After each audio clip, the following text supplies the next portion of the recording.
Hey, it is your buddy, Peace and Harmony, with you here today. Much love going out to all the beautiful, empowered harmonizers. We are zooming in and focusing in a little bit more in depth on a great viewer question, and that is to discuss the dynamic of really a scapegoat. What is the dynamic unpacked when you understand a relationship between a narcissist and someone who they're taking as a scapegoat? A scapegoat is a person who is blamed for the wrongdoings, mistakes, or faults of others, especially for reasons of expediency. So a scapegoat is someone who they will punish. They will point the finger at.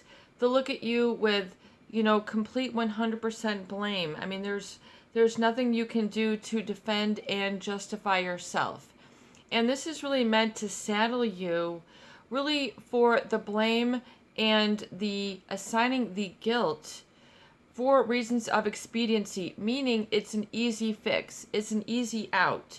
It's just an excuse, it's a projection, which means if a narcissist, someone who has a pathological sense of self-importance and coupled with a lack of empathy, they are very wanton and prone to jealousy of others, especially the growth or sort of being outshone by others or outshined, even though there is no realistic threat.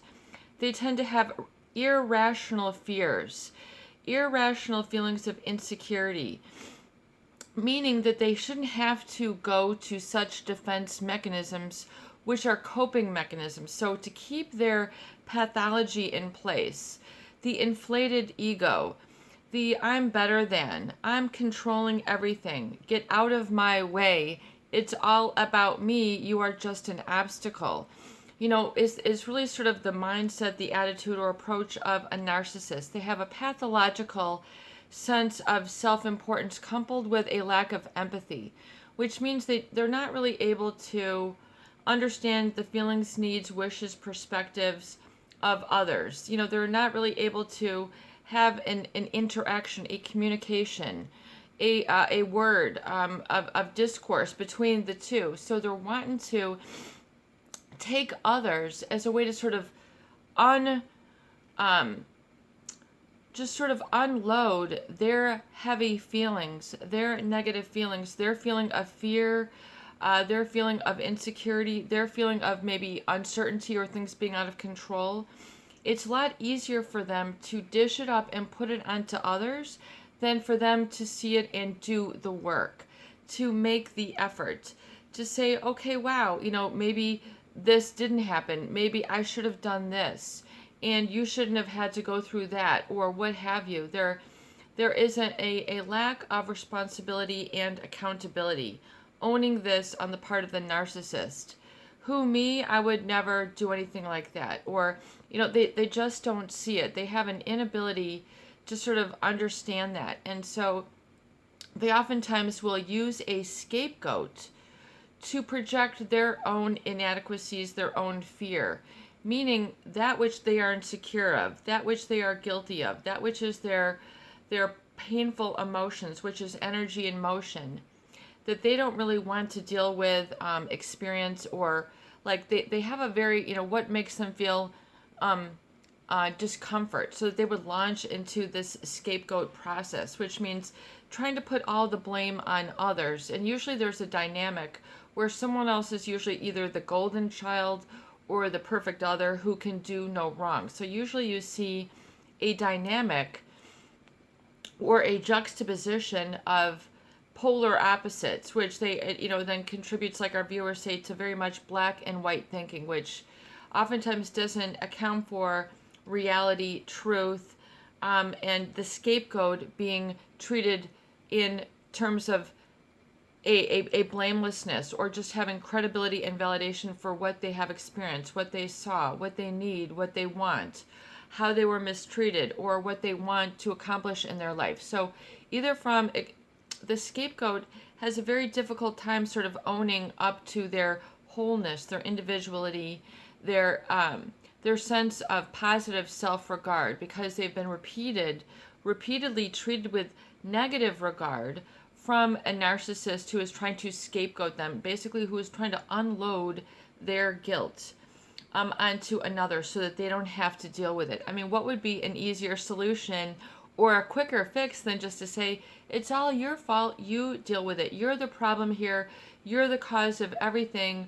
And, you're just going to have to deal with all that trouble because it's your problem. And then your people are then want to suffer then oftentimes for a long period of time. I mean, a couple harsh words scapegoated can then really hit and dig deep or sit deep within the psyche, within the heart, within the gut, within the physiology, the kinesthesiology of the body of that individual. Those feelings become blacked up because they're not processed. It's kind of like, as if something were to come in on a verbal conveyor belt and it's sort of incorrect and the system doesn't know how to correct it. So it just sort of keeps it on, it just sort of stops the conveyor belt, if you will. And, you get like an error message, your body, this is just my interpretation, and your body gets like an error message, this is not right. You're being assigned all this blame, wrongdoing, inadequacy, toxic criticism, judgment, projection of problems or trouble that is onto you, but it's really sourced within them. And then the people then don't understand why they're receiving all this harsh treatment, negative blaming. The weight of their shoulders is on them. You're the problem here.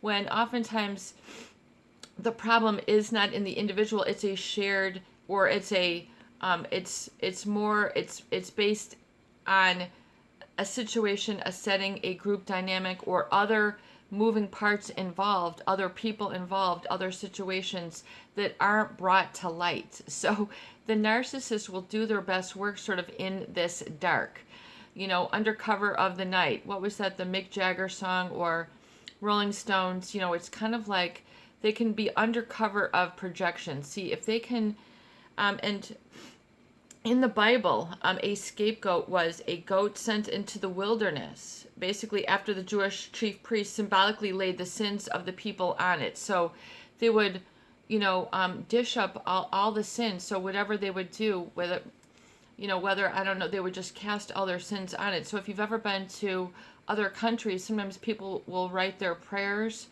on a little piece of paper or the things that they want to be absolved of, and then they might have it in a monastery or a special prayer box, or light a special candle, or have a mass said, or a sermon, or what have you, whatever it is in your religion. But so it has a historic significance, and so a lot of people feel like they're taking a negative blame, and then so your mind is kind of like, how do you process all this brokenness? It's kind of like, once again, the emotional conveyor belt. Rather than things just flowing in your life and being okay, there becomes a breakdown. When you are treated as a scapegoat, it's kind of like what should normally be a flow. It just hits like the error button, and then the whole thing stops, and it's just like, this is broken, and it can't. So it's kind of like people will say they break your spirit, they break your soul, they steal your joy, they steal your happiness. I mean, this is kind of like what happens. It's like you get darkened out by the negative, almost like a negative cloak, a negative blanket that is put over you like a scapegoat. So it's a way for them to unshovel, undish, oh, not me, and then put all the blame on. So they're unable to see this sort of, what is the Bible statement? The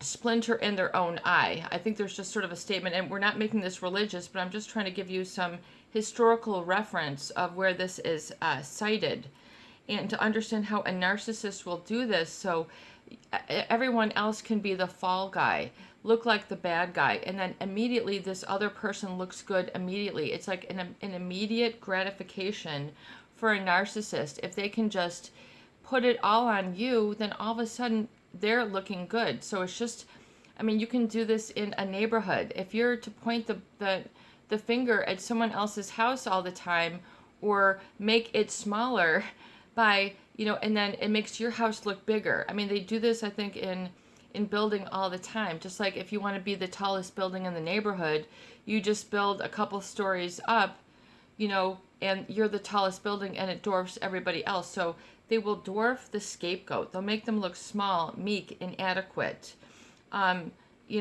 undeserving. You don't deserve to be surrounded by people such as me with such great talent or power or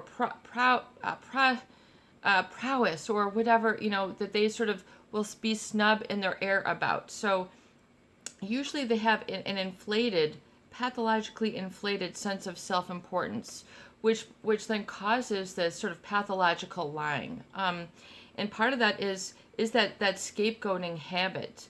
And it's really interesting, I think, to understand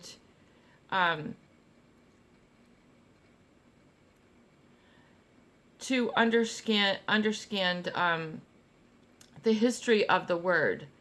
So, in other words, you'd be absolved of your sins when this chief Jewish priest would let that goat go in the wilderness. So you'd be cleansed of your sins. I mean, all sorts of other countries have this. If you look at, what is it, like Thailand or some of these other countries, I mean, they have, who are Buddhists, they do this sort of suffering pilgrimage where they suffer, they undergo, tragic amounts of suffering to be absolved of their sins. I mean, so a sin is like a guilt or going against, the divine creator. So it's like this very complex situation, but it's to bear the blame for others or to suffer in their place. To suffer in their place. So you're taking on their suffering for them. I mean, how many have suffered enough for this cause? So, realize it's a way for them to be absolved of their wrongdoing, but put it on you. So it's a way for, it gives them a cleansing feeling. It helps them to feel okay underneath their own skin. If they can put all the blame on you, you need to be more this, you need to be more that, because of you this, because of you that. I mean, that is the scapegoat. And oftentimes the projection has a very precise correlation to that which they are hiding within. So usually, if you look at the blame that has been cast on you, the projection, the negative statements, if you really look at the narcissist and you have, you really understand this manipulation tactic, that usually you have to put up a lot of coping mechanisms to deal with. Being scapegoated is a very painful situation. And so people then have to, learn how to process this very difficult, painful, emotional state. And it's very difficult because you can't point to it like a bruise on your arm. My bone is broken. It's an emotional state. So this is very difficult, to identify and have a lot of people understand what they are going through, because they will get used to the emotional habit then of absorbing a lot of other people's negativity.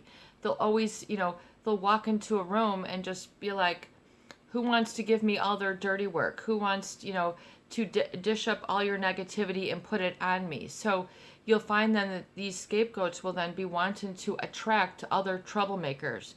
They'll get along with people who have a lot of problems, a lot of people who will do the same unto them, who will, project onto them again, who will use them as a scapegoat again. It's just kind of like you become like a shoe that fits for other people who want to scapegoat. So you want to reframe this.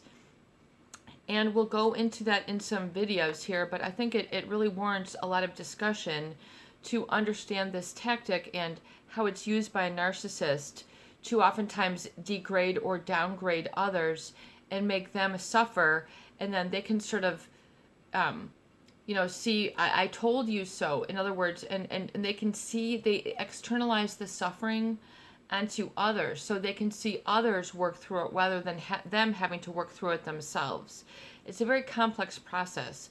Do not be made a scapegoat. If you find this happening, realize that it's a tactic of manipulation.